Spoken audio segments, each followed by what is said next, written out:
মদিনায় বসে আবার হতাশ, আবার কাঁদে, আর বলে আল্লাহ আমার আগের উম্মতদেরকে কাউকে হায়াত দিয়েছো 2000 বছর, কাউরে দিয়েছো 3000 বছর, যারা কম পাইছে তারাও পাইছে 1000 বছর, ঠিক কিনা? যারা হায়াত পেয়েছে বেশি তারা ইবাদত করার সুযোগ পেয়েছেও। ওয়া আমার উম্মতি মা বাইনা 60 ইলা 70, কিন্তু আমার উম্মতের গড় বয়স হলো 60 থেকে 70। 60 থেকে 70 এর মধ্যে শেষ। যারা বয়সী পেল 60-70 কি আর ইবাদত করবে?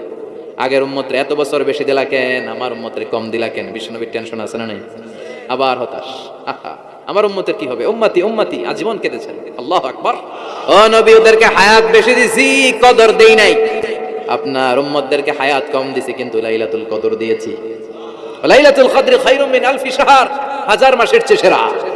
আপনার উম্মতের বয়স কম পেয়েছে ঠিক, কিন্তু কদরের রাতে এক রাত ইবাদত করলে 1000 রাতের ইবাদতের যে সওয়াব তার চেয়ে বেশি সওয়াব হয়ে যাবে।